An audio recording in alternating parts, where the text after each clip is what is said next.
Assalamualaikum warahmatullahi wabarakatuh. Hai guys, ketemu lagi kita di pelajaran bahasa Inggris chapter 9, Do It Carefully, Adverbial keterangan with Mr. P. Check it out.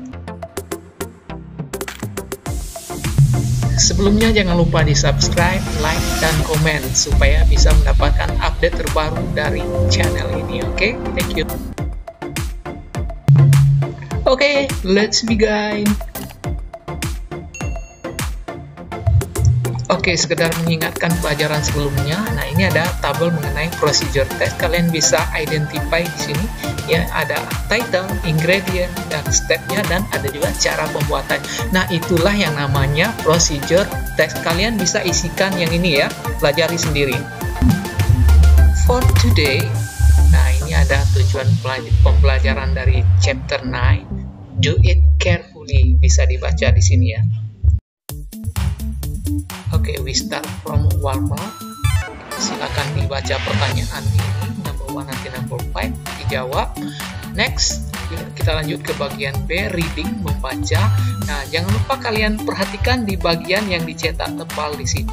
Ini ada dua teks, text 1 and text 2. Lalu jawab pertanyaannya ya. From the text before, dari teks yang pertama, yang text 1, di sana itu ada kata yang dicetak tebal, itu namanya adverbial. Nah, di sini ada contohnya. Adverbial itu sama dengan keterangan ya. Nanti kita jelaskan di berikutnya. What is adverbials? Ada yang tahu apa itu adverbial? Adverb itu artinya keterangan. Keterangan itu untuk menjelaskan verb atau kata kerja, kata sifat, adjektif, atau keterangan itu sendiri.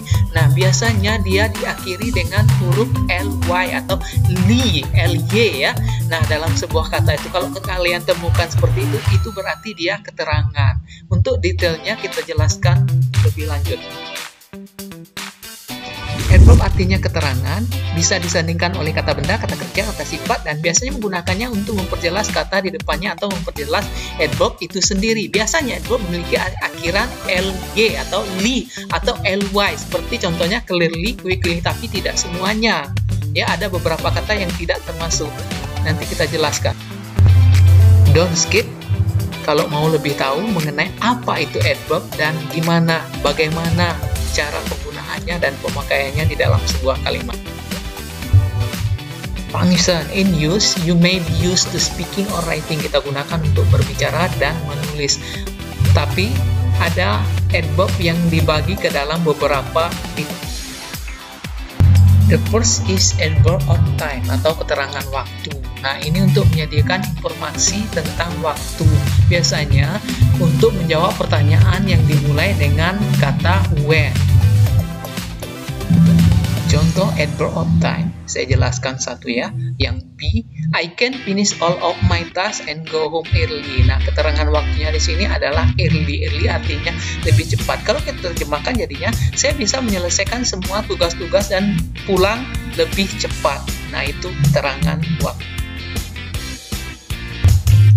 Yang kedua, adverb of manner merupakan kata bantu yang memberikan tambahan informasi mengenai kondisi atau bagaimana sebuah peristiwa itu terjadi secara sederhananya. Adverb ini digunakan untuk menjawab pertanyaan dari how. How artinya bagaimana. Yang termasuk dalam adverb ini, nah bisa kalian baca di sini ada badly, beautifully, dan beberapa lainnya ya.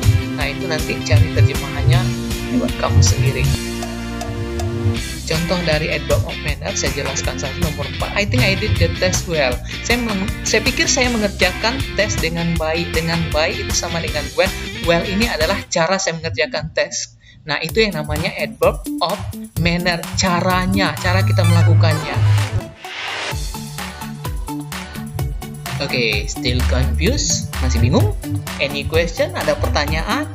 Ayo, yang mau bertanya silakan tulis di kolom komentar.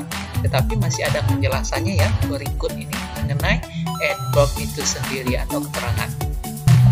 Yang ketiga ini ada namanya adverb of place atau keterangan tempat. Kalau diambil contoh di sini adalah above di atas, away below. Nah, below itu di bawah, down juga di bawah, here di sini, dan ada beberapa lagi yang lain.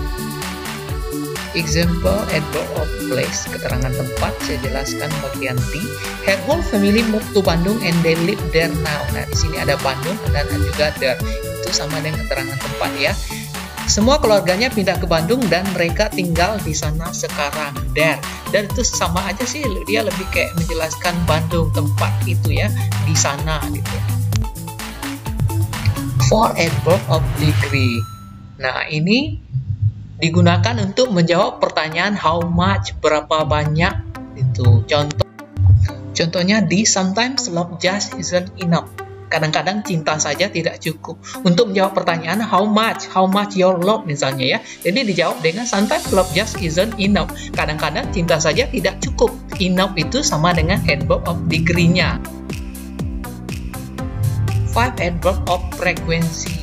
Ini digunakan untuk menjelaskan intensitas atau frekuensi aktivitas yang kita lakukan. Saya jelaskan yang bagian I. Sometimes I wish I had never been born. Kadang-kadang saya berharap saya tidak pernah dilahirkan. Nah, di sini ada kata never artinya tidak pernah, itu yang namanya frekuensinya. Ada beberapa fungsi yang agak berbeda dari adverb atau keterangan, akan kita bahas berikut ini. Interrogative adverb, ya, keterangan dalam bentuk kalimat pertanyaan. Misalnya kata-kata yang diawali oleh how, when, why, and where. Contohnya bisa kalian pahami dari beberapa yang sudah dicantumkan di sini. Dilihat ya, disimak.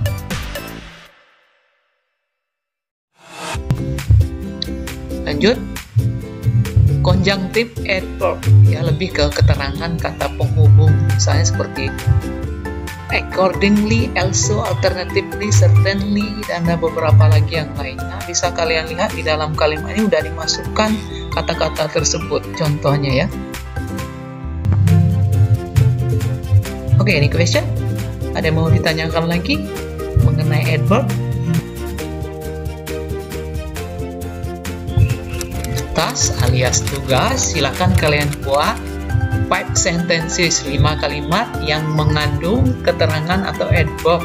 Buat sendiri ya, gak usah ngambil-ngambil dari Google atau nyontek punya kawannya. Belajar membuat sendiri kalimatnya.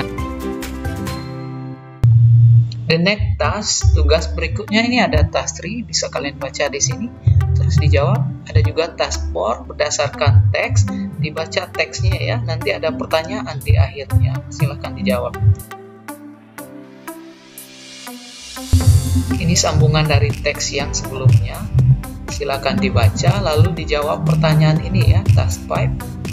Number 1 until number 8, berdasarkan teks jawabannya ya, dibaca.